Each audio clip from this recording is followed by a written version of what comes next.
नमस्कार, मेरा नाम हिमानी मिश्रा है और मैं ब्रांड रेडिएटर, जो कि एक डिजिटल मार्केटिंग, आईटी और ब्रांडिंग की कंपनी है, उसकी मैं सीईओ और को फाउंडर हूँ।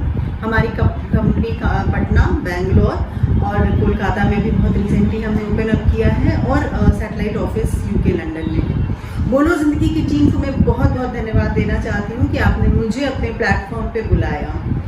आपने जो पहला सवाल किया कि ऑनलाइन का स्ट्रेंथ इस लॉकडाउन के दौरान कैसे लोगों ने समझा, या लॉकडाउन हुआ तो इस पर कैसे इसकी अहमियत निकल के सामने आई, ये बहुत ही इम्पॉर्टेंट बात है।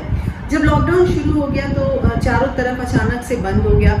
लोग ने सोचा नहीं था कि हमारी कनेक्टिविटी टोटली ख़त्म हो जाएगी, चाहे वो पर्सनल फ्रंट पे हो या प्रोफेशनल फ्रंट पे हो। पर्सनल फ्रंट पे व्हाट्सएप, सोशल मीडिया अपना काम करते रहा, लोग कनेक्टेड रहे किसी न किसी माध्यम से। प्रोफेशनल फ्रंट पे सारी ब्रांडिंग बंद हो गई, जितने एटीएल बीटीएल एक्टिविटीज से सारे स्टॉप हो गए। लोगों का मूवमेंट बंद हो गया, क्योंकि अगर आप एटीएल बीटीएल एक्टिविटी करते भी, होर्डिंग्स लगाते भी, उन्हें देखने वाला कोई नहीं था। डिजिटल उस समय में बहुत ही स्ट्रांगली ऊपर आया। एक सर्वे के मुताबिक जो डेटा कंजम्पशन है वो मोर देन 60% टाइम्स ग्रो किया है just during the pandemic time in the last 3 months. Digital होने से फ़ायदा ये हुआ कि लोगों का बिजनेस हालांकि रुक गया था, बट उनके कुछ ऐसे स्टॉक थे, इम्पॉर्टेंट नेसेसिटीज़ थी, जो लोगों ने अपने डिजिटल प्लेटफॉर्म पे लाए, जो नहीं समझते थे डिजिटल का वैल्यू। ये हमारे साथ भी हुआ।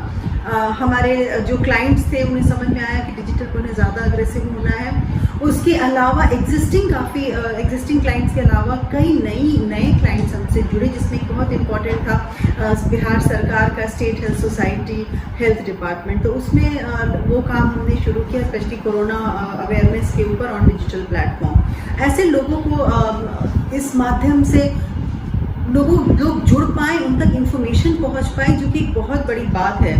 लॉकडाउन के समय में ये एक ऐसा माध्यम डिजिटल बन गया जिससे लोग आपस में कनेक्टेड रहें। इन्फॉर्मेशन की कमी नहीं हुई, इम्पॉर्टेंट आइटम्स काफ़ी बढ़ गए, जैसे मेडिकल सेवाएं जो थी, जो नेसेसिटीज़ थी, ग्रॉसरीज की काफ़ी सारी ऑनलाइन शॉप्स खुल गई। कई लोगों ने इस तरह के स्टार्टअप शुरू किए कि आप सब्जी फल बस आप व्हाट्सएप पे ऑर्डर कर सकते हैं, ऑनलाइन ऑर्डर कर सकते हैं, वहाँ मिल सकते हैं। कुछ इस तरह के स्टार्टअप्स आए जो दुकानों को इकट्ठा करके एक जगह ला रहे हैं। तो आपकी मर्जी है कि नहीं, ठीक है, आपसे मैं सामान नहीं लूँगी, मैं तो सामान लेती हूँ एक्स दुकान से, तो मैं एक्स दुकान से आपके प्लेटफॉर्म पे जाके ऑर्डर कर सकती थी। इस तरह की काफ़ी चीज़ें हुई इसके दौरान, बंदी के दौरान। प्लस लोगों को इन्फॉर्मेशन मिलता रहा, सही इन्फॉर्मेशन मिलता रहा। कई भ्रांतियाँ थी जो सोशल होने की वजह से, डिजिटल मीडिया होने की वजह से लोगों की भ्रांतियाँ टूटी। ये भी सही है कि थोड़ा पैनिक का माहौल भी बना, क्योंकि इस पर इन्फॉर्मेशन बहुत जल्दी फ्लो करता है। जो प्रोफेशनल तरीके से ऑनलाइन सेवाएं देते हैं, तो उन्हें मुझमें और बाकी जो कंपनीज उन्हें किस तरह की दिक्कत का सामना करना पड़ा। मैं आपको ऑनेस्टली बोलूँगी, दिक्कत उस तरह की नहीं आई, क्योंकि डिजिटल में फ़ायदा है कि आप ऑफलाइन भी काम कर सकते हैं। इनफैक्ट बहुत से, आप अगर जर्नल्स पढ़ेंगे, बहुत सारी रिपोर्ट्स पढ़ेंगे, तो कई कंपनीज इसको अब इम्प्लीमेंट करने का लॉन्ग टर्म में भी सोच रही हैं, जो कि हमारी कंपनी भी सोच रही है कि हम 6 डेज वर्किंग जो है वो नहीं करके हम उसे डिवाइड करके चलेंगे। अब कई फ़ायदे हैं। लोग स्पेशली जो बहुत दूर से आते हैं, मेरा ऑफिस कुर्जी में है, जो लोग पटना सिटी से ट्रैवल करके आ रहे हैं, उनके लिए ये एक बहुत बड़ा रिलैक्सिंग फेज था। अच्छा आउटपुट वो दे पाए, उन्हें उतनी दूर से यहाँ पे ट्रैवल करके नहीं आना पड़ा। कोऑर्डिनेशन की थोड़ी दिक्कत होती है। मुझे ये बहुत उम्मीद है कि भारत सरकार इंटरनेट की सेवा को स्ट्रॉन्ग करे। 4G तो है, लेकिन जो स्पीड हम एक्सपेक्ट करते हैं वो नहीं है। तो ये मेरी बहुत बड़ी उम्मीद है, मेरा रिक्वेस्ट है गवर्नमेंट से, जो कि टेलीकॉम को स्ट्रॉन्ग आप करें। इंटरनेट की वजह से आप सब जुड़े रह सकें, ये एक बेसिक नेसेसिटी बन के आ गई। बच्चों के ऑनलाइन क्लासेस चल रहे हैं। सो ये एक ऐसी सर्विस है जिससे आप, ये है तो सब कनेक्टेड हैं। तो हम कितनी भी अच्छी सेवाएं देना, आपका इंटरनेट बहुत हाई स्पीड पे काम नहीं कर रहा है, तो वहाँ बॉटलनेक्स आती है। इसके अलावा मुझे नहीं लगता है कि हमारी कंपनी को ऐसा किसी भी तरह की दिक्कत का सामना करना पड़ा।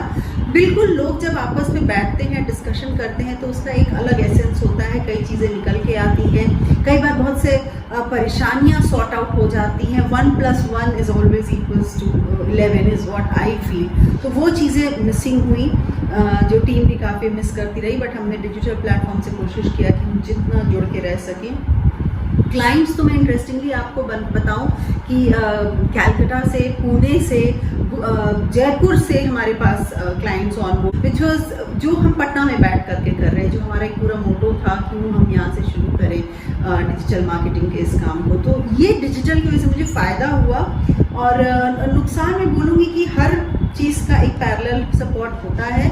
ऑफलाइन मार्केटिंग बंद होने से शायद कंपनीज को डेफिनेटली नुकसान हुआ है, प्रोडक्शन में भी असर पड़ा है, क्योंकि जितने भी लोग हैं जो कि ज़मीनी स्तर पे काम करते हैं वो अपने गांव घर लौट गए इसकी वजह से, तो वो एक नुकसान ज़रूर हुआ है। बट जो ऑनलाइन है उस वजह से उनका business at least to some extent rolling रह पाया है, और कई सारे नए बिजनेसेस भी आए हैं।